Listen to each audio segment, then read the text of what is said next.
में जिसमें विधानसभा का घेराव का एक कार्यक्रम 23 मार्च 2023 को 60-40 नियोजन नीति के विरोध में जो प्रदर्शन किया गया था पूरे राज्य में, जिसमें विधानसभा का घेराव का एक कार्यक्रम रखा गया था और जिसमें छात्र शांतिपूर्ण तरीके से ही विधानसभा के काफ़ी दूर में ही उन्हें रोक दिया गया था।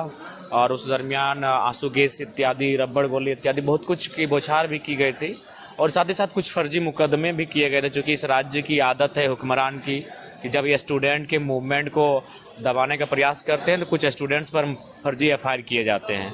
तो उसी के तहत एक मुकदमा किया गया था, जिसमें आज हम लोग बेल के लिए हमारे वकीलों के माध्यम से, निवृत्तेश दा उनके माध्यम से बेल के लिए अप्लाई किया था और हमें आज बेल मिला। तो माननीय न्यायालय का आदर करते हैं, सम्मान करते हैं, जिनके माध्यम से, चूँकि कहीं ना कहीं जो फर्जी केस लगाया गया था, माननीय न्यायालय ने उसको संज्ञान में लिया कि भाई ये तो पढ़ने वाले छात्र हैं और ये इस प्रकार के मूवमेंट में तो अक्सर ये भाग लेते हैं या फिर अपनी बातों को रखते हैं, तो इसका मतलब ये नहीं कि ये कोई किसी प्रकार के असामाजिक लोग हैं। तो कुल मिलाकर हमारी जो आवाज़ है वो उसे दबाने का जो प्रयास किया गया था वो नहीं दबेगी और हम लोग जब जब इस प्रकार के लांछन या फिर आरोप प्रत्यारोप लगेंगे, हम लोग मजबूती के साथ फिर बाहर निकलेंगे।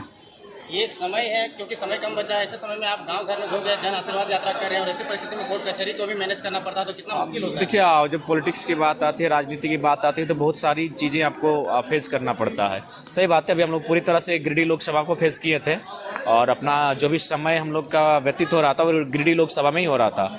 उसी बीच आज रांची वेल के माध्यम से निकालकर समय आना पड़ा, तो कहीं ना कहीं एक दिन का तो उस हिसाब से मानते हैं कि थोड़ा सा माइनस हुआ है, लेकिन कोई बात नहीं, ये बहुत इंपॉर्टेंट कार्य था। हम लोग इसे एक दिन को अपनी ऊर्जा से फिर बैकअप कर लेंगे।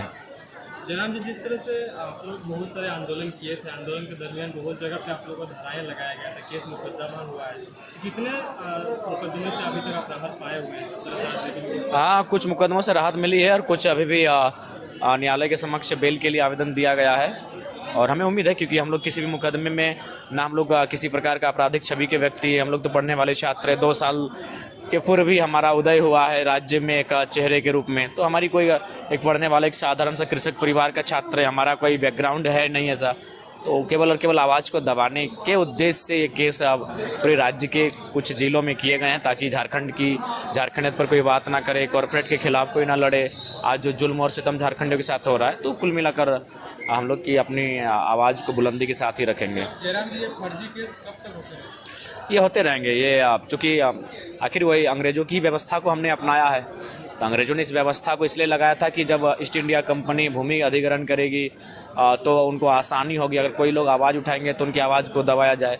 तो ठीक उसी प्रकार जब हमारे हक अधिकार को छीना जाता है, तो हम जब अपनी आवाज़ को बुलंद करते हैं तो फर्जी केस एफआईआर सामने आते हैं।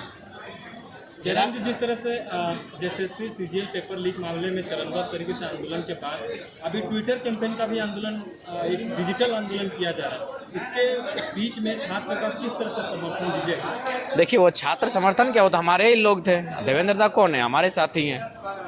अब ये देखिए, एक फेस पूरे राज्य में तो वन टाइम नहीं रहेगा आंदोलन में।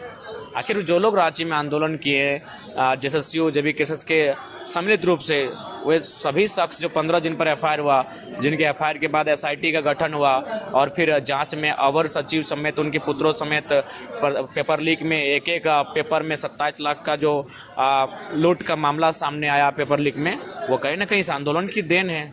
तो हम लोग तो हमेशा साथ खड़े हैं, आगे भी साथ खड़े रहेंगे। अच्छा जयराम, जिस तरह से आंदोलन के दरमियान